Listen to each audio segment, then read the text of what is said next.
If you are one of the millions of golfers out there that spent time trying to shallow the club in the downswing, I'm afraid to tell you, you've been wasting your time. There's a better way to do it. I can explain to you in this video what that better way is.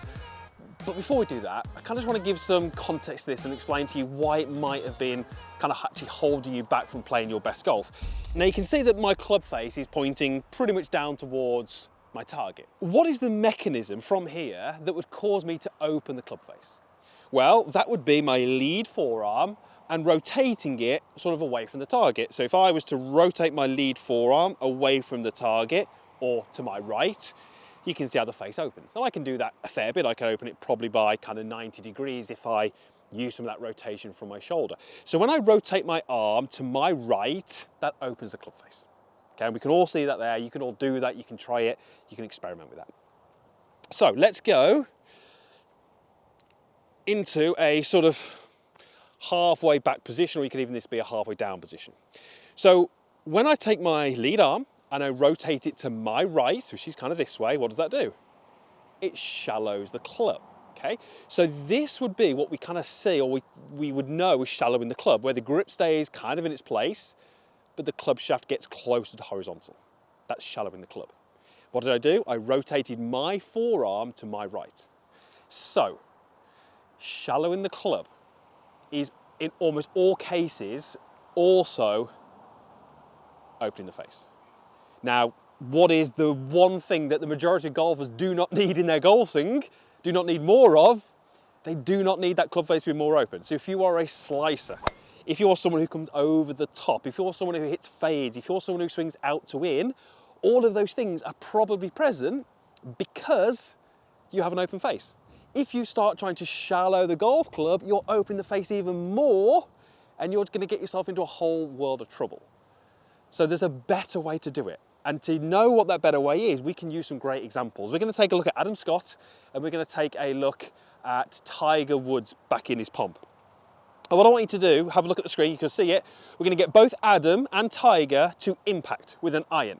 So right at impact. And then what we're going to do is we're going to draw a line that goes all the way through that golf club and extends right the way back kind of through their head. You can see that line there. That's their impact. That's where their golf club is at impact.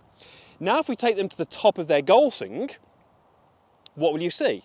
Well, you'll see both the hands and the club are higher or above that reference point that we drew, that line that we drew. So what do they need in their downswing? What does Adam and Tiger need in their downswing? Do they need to shallow the club? No. Do they need to lower the club? Yes, because currently at the top of their golf swing, their hands, the club shaft and the club head are not on their impact line. They need to lower the club. So when we watch their swings play, you'll see they do that beautifully. Their hands, the club shaft and the club head move down towards where the golf club is at impact. Therefore, I'm going to teach you how to lower the club, which is going to be far more beneficial to you versus trying to manually shallow the club. So let's set up a little drill that you can do. 2 alignment sticks. So you'll need to do this on some grass where you can kind of pop these into the ground. I'll explain kind of how I'll set those up in a moment, but we're going to go through this drill and then we're going to finish the video by I'm going to run you through kind of 2 common mistakes that I see people make when they're trying to kind of do this exercise or get the club into the kind of slots. I just want to make sure you're not falling into those mistakes that so many do. So what have I done here? Well, I've basically set those 2 alignment sticks as best I can at the same angle as my golf club. Now we know that at impact the hands tend to be a little bit higher, but this only has to be a guide. It hasn't got to be an exact science, and hopefully you can see from that angle there that they're pretty close. And I've created a channel. So that channel is probably 1, 2, 3, 4 to 5 kind of widths of my club head. So when I make a backswing and I get into my perfect position, I've got to lower the arms, because if I don't, I'm going to miss that channel. I'm going to be quite steep, I'm going to be probably out to win, and I'm going to probably have to sort of back up a little bit with the body to kind of rectify that. So what we see Tiger and Adam do beautifully well is as they're turning their body back towards the target, they are lowering their arms. Watch what happens if I lower my arms as I start to add some body rotation. If I lower in our body rotation, perfect. We get the club into this absolutely ideal position where it's right in that channel. The club shaft is pretty much parallel to my toes, and the club face is going to be pretty neutral provided your grip and wrist conditions are pretty good. Now from here, we're going to get a very, very neutral path. We're going to get a pretty neutral face. We're going to hit straight shots. And the key thing to this, the beauty of this, it's going to be consistent. That's what I want for your golf game. I want you to hit great shots, yes, but I want you to do it consistently. So this is such a simple drill to set up. And what I would have you do is do some swings really quite slowly, just trying to train yourself as to what that might look and feel like. So we make a backswing as normal. We kind of make our body, which is lateral shift and some turn, and we lower the club into the slot. Turn, shift, lower the club. Turn, shift, lower the club. And then from there, we can just go ahead and pivot through. I mean, that's gone, what, 30 yards. You don't have to hit full shots at this stage. I'm looking for you to develop new movements, feel what they're like, kind of get your head around how they might integrate into your golf swing, how it might feel different to what you currently do. Just really build those new concepts and get really, really clear with them.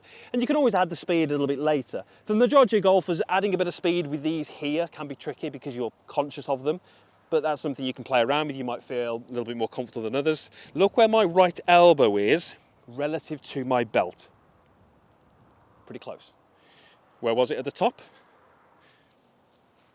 Definitely not close, okay? That distance did not stay the same because I was pushing my arms and I was pushing my elbow down relative to my torso. I was lowering my arms relative to my torso. So we go up, shift and turn, lower the arms, shift and turn, lower the arms. And once we get a feeling of what that's like, we can just go ahead and just chip the ball off the tee.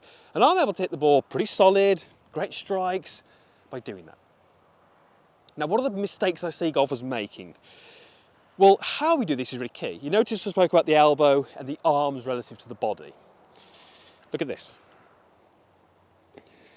If my goal is simply to get my golf club into that zone, how could I get my arms to go more down towards the ground? Well, I could do something like this in my body. Okay, kind of got the club into the right position, but that is not what I want my body to be doing. From here, yes, I might be in the right position with the club, but I'm going to find it very difficult to stabilize the face.